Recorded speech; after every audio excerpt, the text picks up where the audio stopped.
નમસ્કાર વિદ્યાર્થી મિત્રો, હું ભાવેશ વોરા આ વિડિયો લેક્ચરની અંદર આપ સૌનું હાર્દિક સ્વાગત કરું છું. આપણે ધોરણ 11 માં ચેપ્ટર નંબર 7 માં એક વિડિયો અપલોડ કરી ચૂક્યા છીએ. હવે આગળ આપણે વિડિયો નંબર 2 જોઈએ. બરાબર છે. વિડિયો નંબર 2 ભણવા માટે પહેલા તમે વિડિયો નંબર 1 નું રિવિઝન કરી લેજો, જેથી કરીને આ વિડિયોની અંદર કોઈને તકલીફ ના પડે. એનું કારણ કે આગળ આપણે જે ટોપિક ભણી ગયા છીએ એને રિલેટેડ ટોપિક આપણે આજના વિડિયો લેક્ચરની અંદર ભણવાનો છે. બરાબર, તો આપણે સ્ટાર્ટ કરીએ. ધોરણ 11 માં ચેપ્ટર નંબર 7 કણોના તંત્ર અને ચાક ગતિમાં આજની થિયરી છે n કણોના બનેલા તંત્રના દ્રવ્યમાન કેન્દ્રનું સૂત્ર લખો. આ દ્રવ્યમાન કેન્દ્ર માટેનું સૂત્ર આપણે આગળના વિડિયોની અંદર જોઈ ગયા છીએ અને તેના દ્રવ્યમાન કેન્દ્ર પર લાગતા બળ માટેનું સૂત્ર મેળવો. બરાબર, દ્રવ્યમાન કેન્દ્ર પર લાગતા બળ માટેનું સૂત્ર મેળવો. લખો નહીં, સૂત્ર મેળવો. બરાબર, તો ચલો સૌથી પહેલા આપણે n કણોના બનેલા તંત્ર માટે દ્રવ્યમાન કેન્દ્ર. તો n કણોના બનેલા તંત્ર માટે દ્રવ્યમાન કેન્દ્ર r સદિશ cm બરાબર m1r1 સદિશ પ્લસ m2r2 સદિશ પ્લસ અપ ટુ છેલ્લે આવશે mnrn સદિશ, છેદમાં આવશે m1 plus m2 plus up to mn. આ સૂત્ર આપણે આગળના વિડિયોની અંદર ભણી ગયા છીએ. બરાબર છે. હવે આમાં એક વસ્તુ યાદ રાખવાની, આ છેદમાં શું લખેલું છે આપણે m1 plus m2 plus m3 plus up to mn. તો એના બરાબર શું આવે? તો એના બરાબર કેપિટલ M એટલે કે તંત્રનું કુલ દળ બરાબર m1 plus m2 plus up to mn. એના બરાબર કેપિટલ M, જેને કહેવાય તંત્રનું કુલ દળ. બરાબર, એટલે છેદમાં આ જે પદ લખેલું છે m1 plus m2 plus up to mn, આ જે છેદનું પદ છે એના બદલે તમે કેપિટલ M લખી નાખો. બરાબર છે, અને આ કેપિટલ M ને તમે સામેની બાજુએ ગુણી નાખો. બરાબર, શું કરવાનું તમારે? છેદમાં કેપિટલ M. કેપિટલ M એટલે કે તંત્રનું કુલ દળ. બરાબર, આ કેપિટલ M ને તમે સામે ગુણી નાખો એટલે આપણને આ સમીકરણ મળે. કેપિટલ M r સદિશ cm બરાબર m1r1 સદિશ પ્લસ m2r2 સદિશ પ્લસ અપ ટુ mnrn સદિશ. બરાબર, હવે તમે આ સમીકરણનું સમય t ની સાપેક્ષે વિકલન કરો. હવે તમે આપેલું આ જે સમીકરણ છે તેનું સમય t ની સાપેક્ષમાં વિકલન કરો. તો ચલો હવે આનું વિકલન કરો. તો આપણે વિકલનમાં ભણી ગયા છીએ કે જે પદ અચળ હોય એ વિકલનમાંથી બહાર નીકળે. ચલો, એટલે આ સમીકરણનું આપણે વિકલન કરીએ તો આમાં પહેલા m અચળ છે, કેપિટલ M. કેપિટલ M એટલે કે તંત્રનું કુલ દળ. તો અહીં કેપિટલ M અચળ છે એટલે વિકલનમાંથી બહાર નીકળશે. બરાબર, અહીં આગળ આવશે dr સદિશ cm upon dt બરાબર. અહીં આગળ m1 અચળ છે, વિકલનમાંથી બહાર નીકળે. આમાં આવશે dr1 સદિશ upon dt પ્લસ m2 અચળ છે, વિકલનમાંથી બહાર dr2 upon dt plus up to છેલ્લે આવશે mn. rn નું વિકલન કરો એટલે drn સદિશ upon dt બરાબર. પરંતુ અહીંયા આગળ જુઓ તો dr1 સદિશ upon dt એટલે આના બરાબર લખાય v1 એટલે કે પહેલા કણનો વેગ. બરાબર, એવી જ રીતે dr2 upon dt એટલે એના બરાબર લખાશે v2 એટલે બીજા કણનો વેગ. એવી જ રીતે છેલ્લે drn upon dt એટલે એના બરાબર લખાશે n માં કણનો વેગ.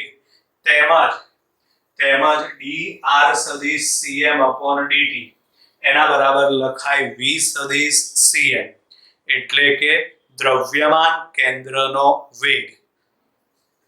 બરાબર, એટલે આ સમીકરણમાં આ બધા ફેરફાર કરીને આપણે અહીં સમીકરણ લખેલું છે બરાબર સમીકરણ આ પ્રમાણે છે અહીં આગળ છે m v સદિશ cm બરાબર m1 v1 સદિશ પ્લસ m2 v2 સદિશ પ્લસ અપ ટુ પ્લસ આવે mn vn સદિશ ક્લિયર ચલો અહીં આગળ આ v1 સદિશ એટલે પ્રથમ કણનો વેગ v2 સદિશ એટલે બીજા કણનો વેગ વગેરે વગેરે એટલે બધા પાછળના આવી ગયા અને છેલ્લે છે v સદિશ cm એટલે કે દ્રવ્યમાન કેન્દ્રનો વેગ બરાબર એટલે આપણને અહીં આગળ આ સમીકરણ મળી ગયું હવે આપણે આ સમીકરણનું એટલે જે ઉપર સમીકરણ લખ્યું છે ને એનું તમે ફરીથી સમય t ની સાપેક્ષે વિકલન કરો કારણ કે આપણે થિયરીના ટાઇટલ પ્રમાણે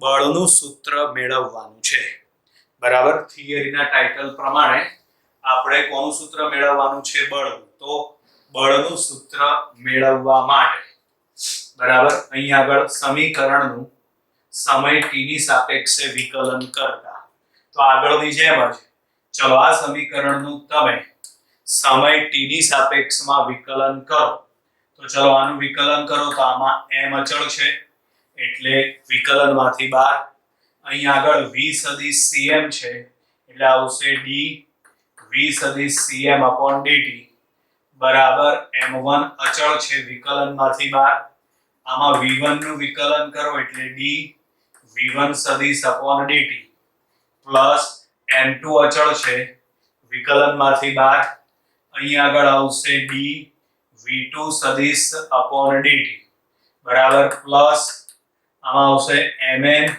vn સદિશ તો vn નું વિકલન કરો mn તો અચળ છે એટલે વિકલનમાંથી બહાર આમાં તમે vn નું વિકલન કરો એટલે d v સદિશ n dt બરાબર ચલો હવે અહીં આગળ આ બધી કિંમત લખવાની થશે જેમ કે આમાં પહેલું પદ છે d v સદિશ cm dt એટલે થશે દ્રવ્યમાન કેન્દ્રનો પ્રવેગ આપણે આગળ ત્રીજા ચોથા ચેપ્ટરમાં ભણી ગયા છીએ કે વેગનું વિકલન કરો તો પ્રવેગ મળે તો અહીં આગળ v સદિશ cm એટલે કે દ્રવ્યમાન કેન્દ્રનો વેગ એનું તમે વિકલન કરેલું છે એટલે મળે દ્રવ્યમાન કેન્દ્રનો પ્રવેગ વેગનું વિકલન કરો તો પ્રવેગ મળે તો દ્રવ્યમાન કેન્દ્રનો વેગ એનું તમે વિકલન કરો તો દ્રવ્યમાન કેન્દ્રનો પ્રવેગ મળે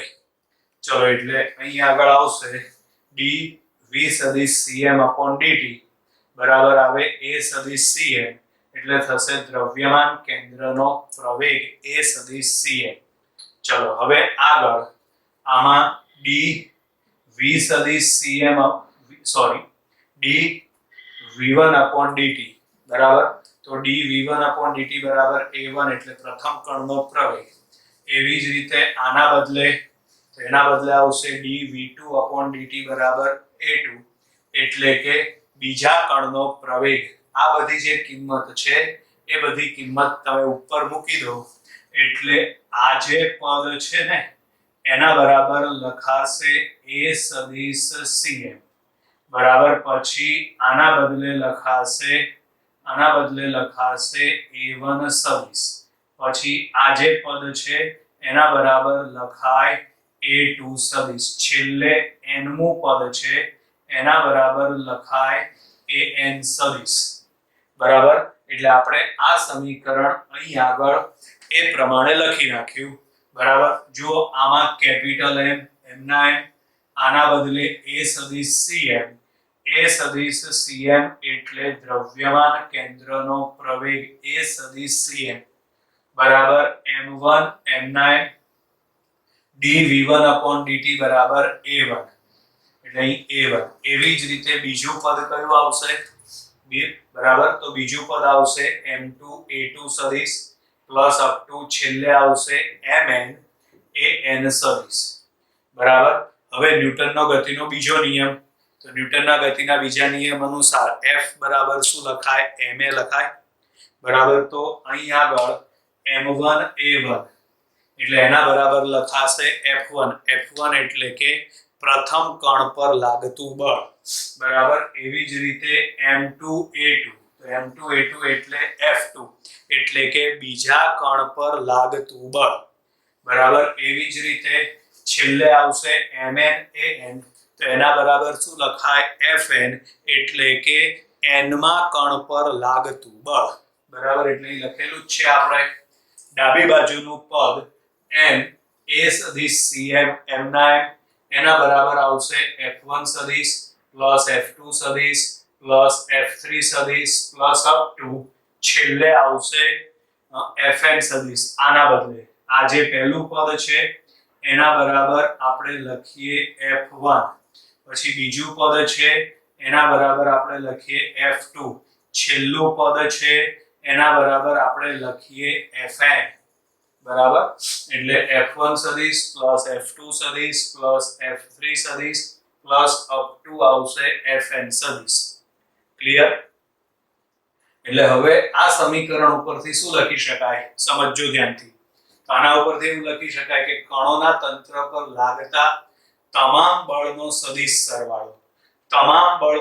સરવાળો એટલે કે આ બધા બળ બરાબર તમામ બળનો સદિશ સરવાળો એ કોના બરાબર હોય તો તમામ બળનો સદિશ સરવાળો એ તંત્રનું કુલ દળ અને દ્રવ્યમાન કેન્દ્રના પ્રવેગના ગુણાકાર બરાબર હોય છે બરાબર ફરીથી સમજો કણોના તંત્ર પર લાગતા તમામ બળનો સદિશ સરવાળો કણોના તંત્ર પર લાગતા તમામ બળનો સદિશ સરવાળો એ કણોના તંત્રના કુલ દ્રવ્યમાન કણોના તંત્રનું કુલ દળ એટલે કે દ્રવ્યમાન એટલે કે કેપિટલ M બરાબર અને તેના દ્રવ્યમાન કેન્દ્રના પ્રવેગના ગુણાકાર જેટલું હોય છે તંત્રનું કુલ દળ એટલે કે તંત્રનું કુલ દ્રવ્યમાન અને દ્રવ્યમાન કેન્દ્રના પ્રવેગના ગુણાકાર બરાબર હોય છે ક્લિયર અહીં સુધી એટલે આ આપણે બળનું સૂત્ર મેળવી લીધું બરાબર છે હવે આગળની બીજી થિયરી છે જેનું ટાઇટલ આ પ્રમાણે છે કણોના બનેલા તંત્ર પર પ્રવર્તતા બળોની ચર્ચા કરો બરાબર કણોના બનેલા તંત્ર પર પ્રવર્તતા બળની ચર્ચા કરો હવે એના માટે આપણે આમાં જે સમીકરણ છેલ્લે મેળવેલું છે એનો જ ઉપયોગ આપણે આ થિયરીમાં કરવાનો છે છેલ્લે આપણે આ સમીકરણ મેળવ્યું એ જ સમીકરણ મેં લખેલું છે બરાબર આ સમીકરણમાં સમજો ધ્યાનથી આ સમીકરણમાં F1 તો F1 એટલે પ્રથમ કણ પર લાગતું બળ પણ પ્રથમ કણ પર જેટલા પણ બળ લાગે છે એ બધા જ બળોનું પરિણામી બળ છે માત્ર એક જ બળ દર્શાવતું નથી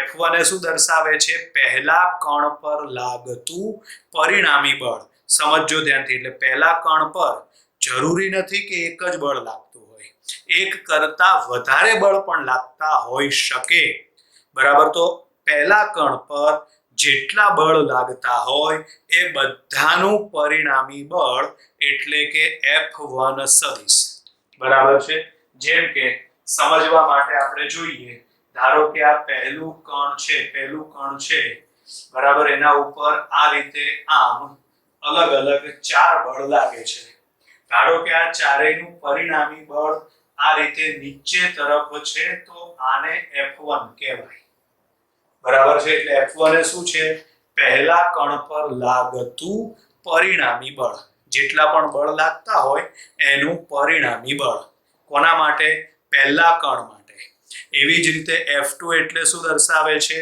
બીજા કણ પર લાગતા બધા જ બળોનું પરિણામી બળ એટલે લખેલું છે આપણે આ સમીકરણમાં F1 એ ફક્ત એક જ બળ નથી પરંતુ પ્રથમ કણ પર લાગતા બધા જ બળનો સદિશ સરવાળો છે F1 એ માત્ર એક જ બળ નથી પરંતુ F1 એ શું છે પ્રથમ કણ પર લાગતા બધા જ બળનો સદિશ સરવાળો છે બરાબર આવી જ રીતે બીજા બધા કણ માટે પણ બધા જ બળનો સદિશ સરવાળો છે બરાબર એટલે F1 એટલે શું છે તો કે F1 એટલે પહેલા કણ પર લાગતા બધા જ બળનું પરિણામી બળ તો એવી જ રીતે F2 શું દર્શાવે છે તો F2 દર્શાવે છે બીજા કણ પર લાગતા બધા જ બળનું પરિણામી બળ F3 શું દર્શાવે છે તો ત્રીજા કણ પર લાગતા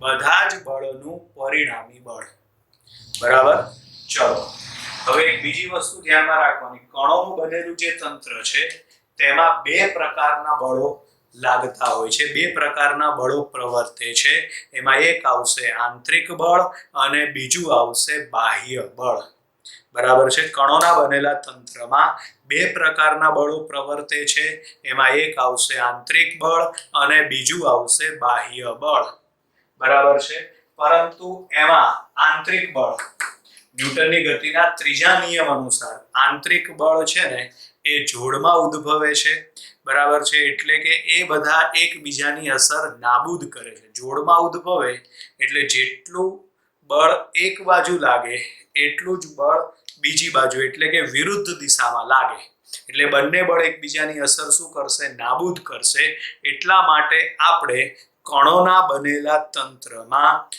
આ બાહ્ય બળ જ ધ્યાનમાં લઈએ છીએ કણ વચ્ચે પ્રવર્તતા આંતરિક બળ ધ્યાનમાં લેતા નથી બરાબર ફરીથી સમજો કણોના બનેલા તંત્રમાં બે પ્રકારના બળો પ્રવર્તતા હોય છે કણોના બનેલા તંત્રમાં બે પ્રકારના બળો લાગતા હોય છે એમાં એક આવશે આંતરિક બળ અને બીજું આવશે બાહ્ય બળ ન્યૂટનના ગતિના ત્રીજા નિયમ અનુસાર આંતરિક બળ શૂન્ય થાય એટલે આપણે માત્ર કયું બળ ધ્યાનમાં લેવાનું બાહ્ય બળ જેમ કે આ સમીકરણમાં આપણે F1 F2 F3 up to Fn આ બધા બળ લીધા તો એ આંતરિક બળ છે કે બાહ્ય બળ તો યાદ રાખવાનું એ બાહ્ય બળ છે કારણ કે આંતરિક બળ તો શૂન્ય થાય છે ક્લિયર સમજો હવે અહીં શું લખેલું છે કણોના બનેલા તંત્ર પર બે પ્રકારના બળો પ્રવર્તતા હોય છે એમાં પહેલું આવશે આંતરિક બળ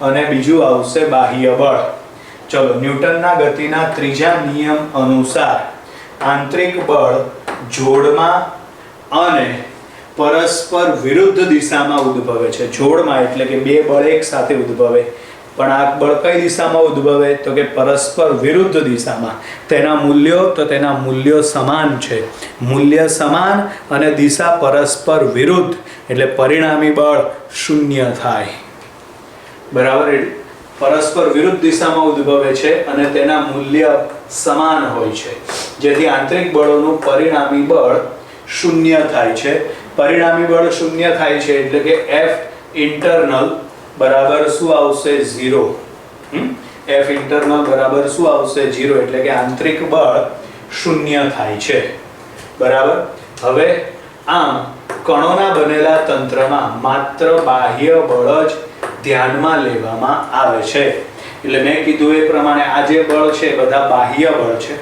એટલે અહીં આગળ લખાશે F1 plus F2 plus up to Fn બરાબર શું આવે તો બરાબર આવશે F એક્સટર્નલ F એક્સટર્નલ એ શું દર્શાવે છે તો એ કણોના તંત્ર પર લાગતા બધા જ બાહ્ય બળનો સદિશ સરવાળો છે બરાબર છે કણોના તંત્ર પર લાગતા બધા જ બાહ્ય બળનો સદિશ સરવાળો છે બધા જ બાહ્ય બળનો સદિશ સરવાળો છે બરાબર એટલે આમ કણોના કોઈ એક તંત્રનું દ્રવ્યમાન કેન્દ્ર એ રીતે ગતિ કરે છે જાણે કે તંત્રનું સમગ્ર દ્રવ્યમાન તેના દ્રવ્યમાન કેન્દ્ર પર સંકેન્દ્રિત એટલે કે દ્રવ્યમાન કેન્દ્ર પર કેન્દ્રિત હોય તથા બધા જ બળો તેના પર લાગતા હોય બરાબર એટલે કણોનું બનેલું તંત્ર સમજો ધ્યાનથી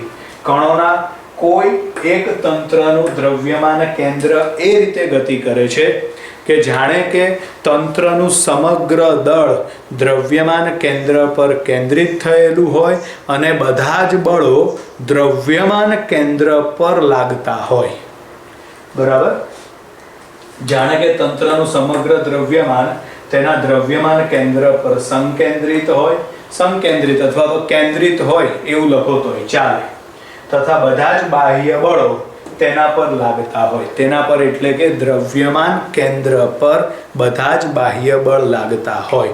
આવી રીતે આ તંત્ર વર્તન કરતું હોય છે. બરાબર વિદ્યાર્થી મિત્રો, તો અહીંયા આગળ આપણે ચેપ્ટર નંબર 7 કણોના તંત્ર અને ચાક ગતિમાં આ વિડિયો લેક્ચરની અંદર આપણે 2 થિયરી પૂરી કરી. આવતા વિડિયો લેક્ચરની અંદર હવે અહીંથી આગળની થિયરીઓ આવશે. અત્યારે બાય બાય વિદ્યાર્થી મિત્રો.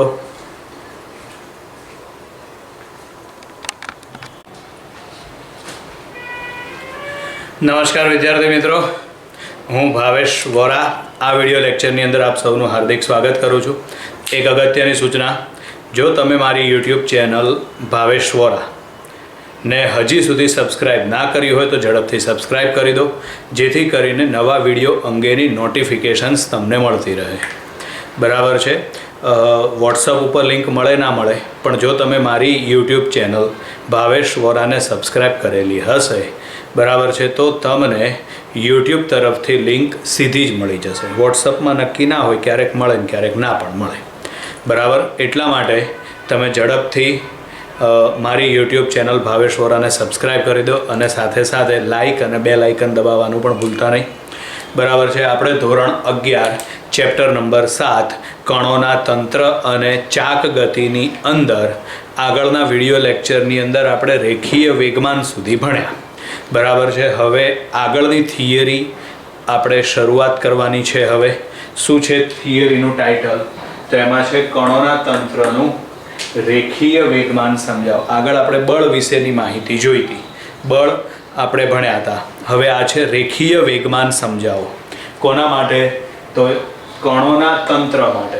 આપણે રેખીય વેગમાન આગળ ચેપ્ટર નંબર 5માં ભણી ગયા છીએ, પણ આ રેખીય વેગમાન માત્ર એક જ કણ માટે છે, જ્યારે અત્યારે આપણે કણોના તંત્ર માટે આ થિયરી ભણવાની છે.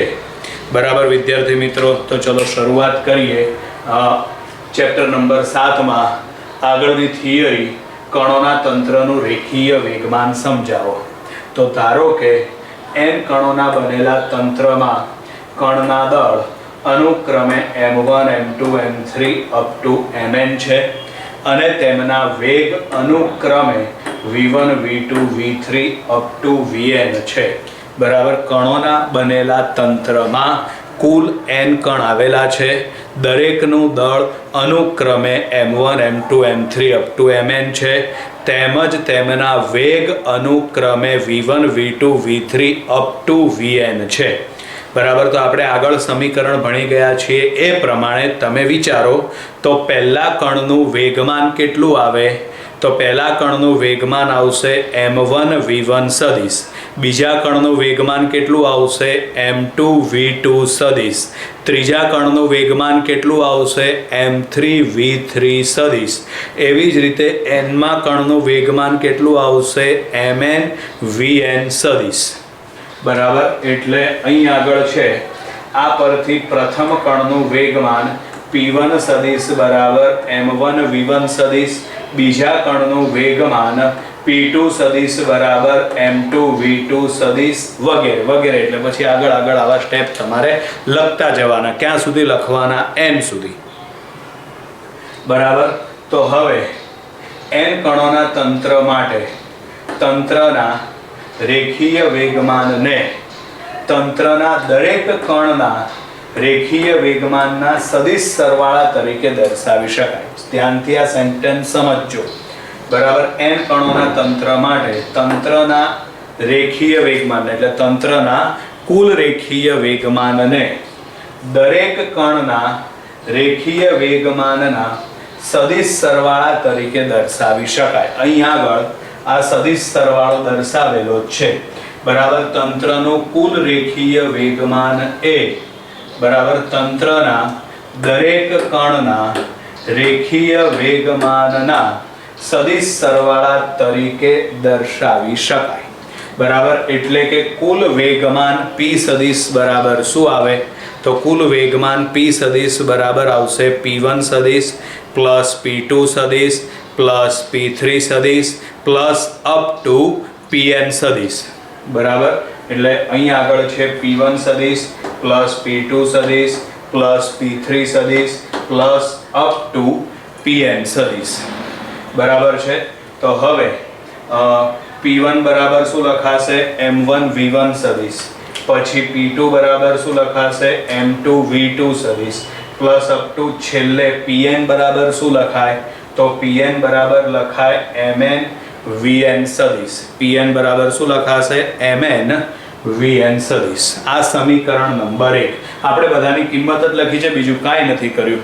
બરાબર. P1 એટલે પહેલા કણનું વેગમાન, તો એનું વેગમાન થાય M1 V1. P2 એટલે બીજા કણનું વેગમાન, તો એ થશે M2 V2 સદિશ. P3 એટલે ત્રીજા કણનું વેગમાન, થશે M3 V3 સદિશ. બરાબર.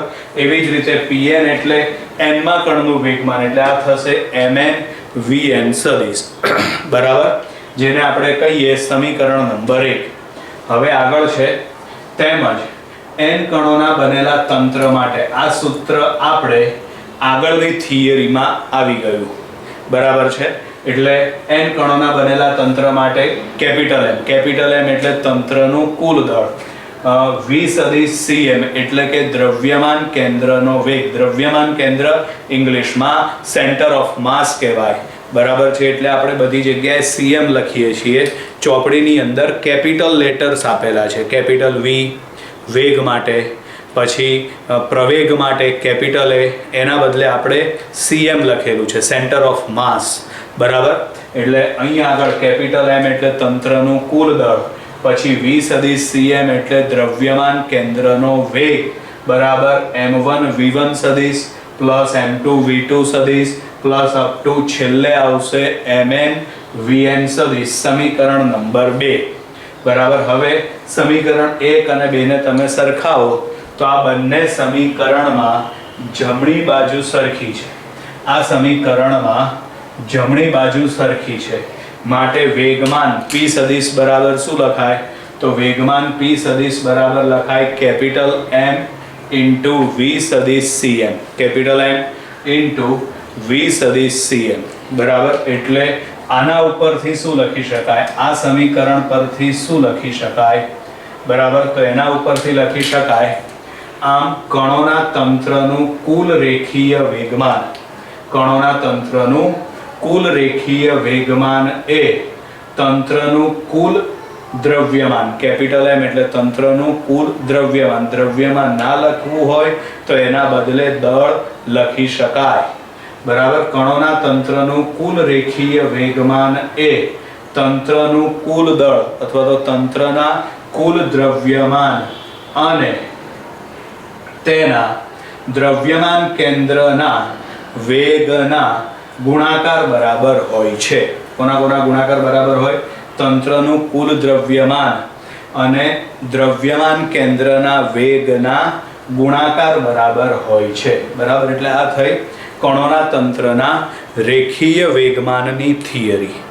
બરાબર. ચલો હવે આગળ છે કણોના બનેલા તંત્ર માટે ન્યૂટનનો બીજો નિયમ મેળવો અને લખો. આગળ આપણે 5મા ચેપ્ટરમાં ન્યૂટનનો નિયમ ભણી ગયા છીએ, પણ એ નિયમ માત્ર એક કણ માટે છે. અત્યારે આપણે જે ન્યૂટનનો ગતિનો બીજો નિયમ ભણવાનો છે એ કણોના બનેલા તંત્ર માટે છે, જેમાં ઘણા બધા કણ આવેલા હશે. બરાબર. તો હવે એમાં છે કણોના તંત્રનું રેખીય વેગમાન. આ સૂત્ર આપણે ઉપર મેળવ્યું. P સદિશ બરાબર M V સદિશ Cm. સમીકરણ નંબર 1. ન્યૂટનનો ગતિનો બીજો નિયમ મેળવવા માટે આ સમીકરણનું તમે સમય t ની સાપેક્ષે વિકલન કરો. એટલે કે બંને બાજુ સમય t ની સાપેક્ષે વિકલન કરતા. ચલો, બંને બાજુ સમય t ની સાપેક્ષે વિકલન કરો એટલે આમાં આવશે dp સદિશ અપોન dt બરાબર આવશે m d v સદિશ Cm અપોન dt. બરાબર. dp સદિશ અપોન dt બરાબર m dv સદિશ Cm અપોન dt. m અચળ છે એટલે વિકલનમાંથી બહાર.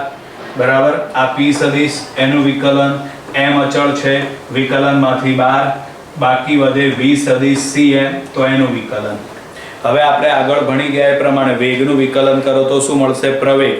તો અહીં આગળ v સદિશ cm છે. v સદિશ cm એટલે દ્રવ્યમાન કેન્દ્રનો વેગ.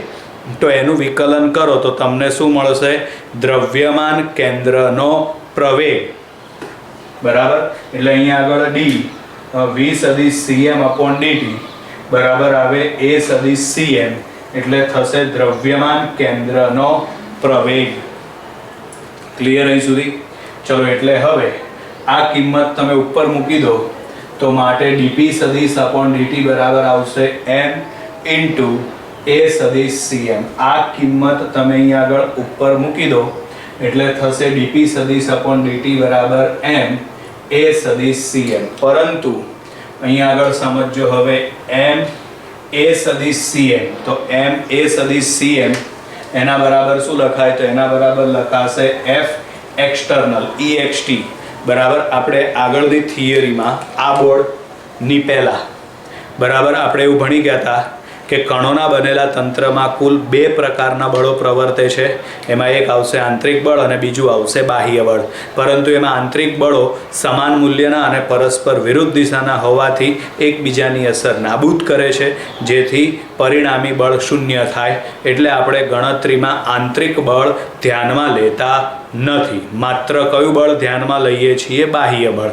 બાહ્ય બળ એટલે એમાં લખાય એક્સટર્નલ ફોર્સ એટલે ext લખવામાં આવે છે.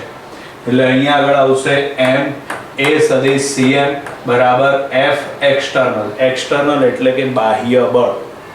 બરાબર. હવે આ કિંમત છે ને તમે અહીં મૂકી દો એટલે શું થશે? તો થશે dp સદિશ upon dt બરાબર આવશે f સદિશ એક્સટર્નલ. બરાબર.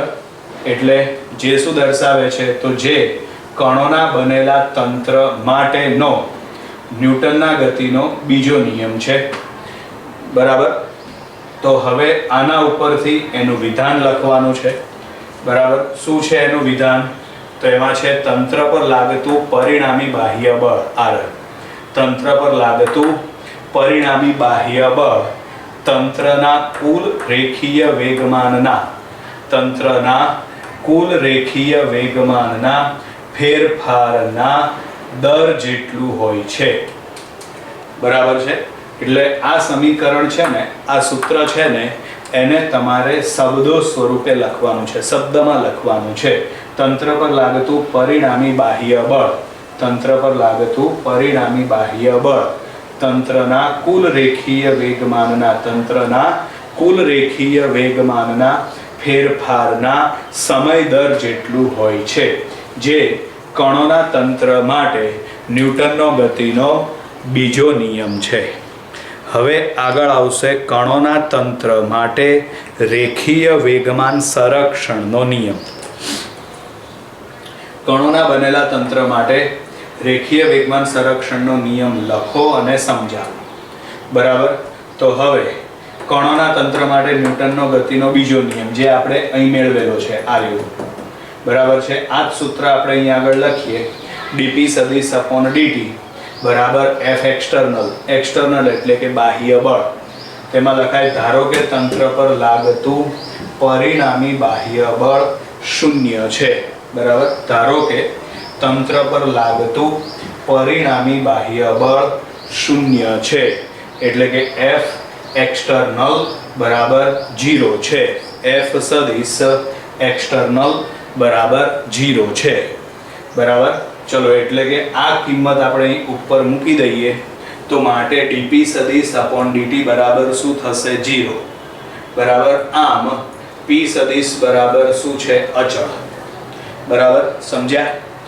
અહીં ફરીથી ધ્યાન રાખો dp સદિશ upon dt બરાબર 0 એટલે આનો મતલબ શું થાય? તો આનો મતલબ એમ થાય કે વેગમાનનું સમય t ની સાપેક્ષે વિકલન કરતા જવાબ 0 મળે છે. વેગમાનનું સમય t ની સાપેક્ષમાં વિકલન કરતા જવાબ 0 મળે છે. હવે કોઈ પણ રાશિનું વિકલન 0 ક્યારે થાય? તો જ્યારે આપેલ ભૌતિક રાશિ અચળ હોય ત્યારે. કોઈ પણ ભૌતિક રાશિનું વિકલન 0 ક્યારે થાય? તો યાદ રાખવાનું, જ્યારે આપેલ ભૌતિક રાશિ અચળ હોય ત્યારે. એટલે અહીં આગળ p સદિશ બરાબર શું લખાશે? અચળ. એટલે કે વેગમાન p સદિશ બરાબર અચળ. બરાબર. હવે આ વખતે વેગમાનના ઘટક નીચે મુજબ મળે. વેગમાન એ સદિશ રાશિ છે, પરિણામે તેના 3 ઘટક x, y અને z. ધારો કે આ વખતે વેગમાનના 3 ઘટક નીચે મુજબ મળે છે. px બરાબર c1, py બરાબર c2 અને p3 બરાબર અહીંયા આગળ આવશે pz બરાબર c3, pz બરાબર c3. બરાબર. તો આ વખતે c1, c2 અને c3 એ શું દર્શાવે છે? ત્રણેય અચળાંક. એનું કારણ કે p સદિશ બરાબર અચળ છે, વેગમાન અચળ છે, પરિણામે એના ઘટક પણ અચળ જ હશે. બરાબર. આના ઉપરથી એનો નિયમ આ વસ્તુ છે, અથવા તો આને આપણે શબ્દ સ્વરૂપે લખવાનું થાય. બરાબર. p સદિશ બરાબર અચળ. પણ p સદિશ બરાબર અચળ ક્યારે મળે? તો જ્યારે બાહ્ય બળ શૂન્ય હોય ત્યારે. બરાબર. એટલે જ્યારે બાહ્ય બળ શૂન્ય હોય ત્યારે વેગમાન અચળ. આને આપણે શબ્દ સ્વરૂપે લખવાનું છે. જ્યારે કણોના તંત્ર પર લાગતું પરિણામી બાહ્ય બળ શૂન્ય હોય તો તંત્રનું કુલ રેખીય વેગમાન અચળ જળવાઈ રહે છે. બરાબર. ન્યૂટનનો રેખીય વેગમાન સંરક્ષણનો નિયમ. પણ કણોના તંત્ર માટે આગળ આ નિયમ ભણી ગયા છીએ, પણ એક કણ માટે. અત્યારે આપણે ભણીએ છીએ કણોના તંત્ર માટે. બરાબર. તો એમાં F એક્સટર્નલ બરાબર 0, એટલે કે પરિણામી બાહ્ય બળ શૂન્ય હોય ત્યારે. પરિણામી બાહ્ય બળ શૂન્ય હોય ત્યારે વેગમાન અચળ. આને આપણે શબ્દો સ્વરૂપે વ્યવસ્થિત લખવાનું છે. બરાબર. જ્યારે કણોના તંત્ર પર લાગતું પરિણામી બાહ્ય બળ શૂન્ય હોય તો તંત્રનું કુલ રેખીય વેગમાન અચળ રહે છે, અથવા તો અચળ જળવાઈ રહે છે. બરાબર. એના ઉદાહરણ કે રેખીય વેગમાન સંરક્ષણના નિયમનું પાલન થતું હોય એવા ઉદાહરણ તો એમાં છે બે પદાર્થ વચ્ચેની અથડામણ. બરાબર છે. એક ગોળો બીજા ગોળા સાથે અથડાય. બરાબર છે. અથવા તો એક પદાર્થ બીજા પદાર્થ સાથે અથડાય. બરાબર છે. તો આ પ્રક્રિયામાં રેખીય વેગમાન સંરક્ષણના નિયમનું પાલન થતું હોય છે. આ ઉપરાંત બીજું છે ન્યુક્લિયસના વિભંજનની ઘટનામાં. બરાબર છે. ન્યુક્લિયસના વિભંજનની ઘટનામાં એટલે બરાબર એને કહેવાશે ન્યુક્લિયર ફિશન પ્રક્રિયા. બરાબર છે. વિખંડન, ન્યુક્લિયસનું વિખંડન. બરાબર. ઉદાહરણ તરીકે સમજીએ તો ન્યુક્લિયર રિએક્ટરમાં યુરેનિયમનું વિખંડન થઈને પુષ્કળ પ્રમાણમાં ઉર્જા મળે છે. બરાબર. આ પ્રક્રિયામાં પણ વેગમાન સંરક્ષણના નિયમનું પાલન થાય. આ ઉપરાંત ત્રીજું છે ઉદાહરણ, એમાં રાસાયણિક બોમ્બના ફૂટવાની ઘટના. બરાબર છે. રાસાયણિક બોમ્બ એકાએક ફૂટે. બરાબર છે. તો આ પ્રક્રિયામાં પણ વેગમાન સંરક્ષણના નિયમનું પાલન થાય. બરાબર. રાસાયણિક બોમ્બ સ્થિર પડેલો હોય અને ફૂટે તો પણ વેગમાન સંરક્ષણના નિયમનું પાલન થાય. અને ધારો કે રાસાયણિક બોમ્બને હવામાં ઉછાળવામાં આવે અને એ રાસાયણિક બોમ્બ હવામાં જ ફૂટી જાય તો પણ આ વખતે વેગમાન સંરક્ષણના નિયમનું પાલન થાય. સમજવા માટે આપણે બહુ જ સાદું સિમ્પલ ઉદાહરણ લઈએ. મરચી બોમ્બને નીચે તમે રોડ ઉપર રાખીને ફોડો, અથવા તો ઘણા અળવિતરા હોય એ મરચી બોમ્બને સળગાવીને હવામાં ફેંકે અને એ હવામાં ફૂટી જાય. બરાબર. મરચી બોમ્બ એ રાસાયણિક બોમ્બ જ છે. બરાબર છે. તો આ ઘટના દરમિયાન પણ વેગમાન સંરક્ષણના નિયમનું પાલન થાય છે. બરાબર વિદ્યાર્થી મિત્રો. તો અહીં આગળ આપણે આ વિડીયોની અંદર બીજી 3 થિયરી 7મા ચેપ્ટરની પૂરી કરી છે. બરાબર. હવે આવતા લેક્ચરમાં, આવતા વિડીયો લેક્ચરની અંદર આપણે સદિશનો સદિશ ગુણાકાર ભણવાનો છે. બરાબર છે. અત્યારે આપણે આ વિડીયો લેક્ચર પૂરો કરીએ છીએ વિદ્યાર્થી મિત્રો. Bye bye.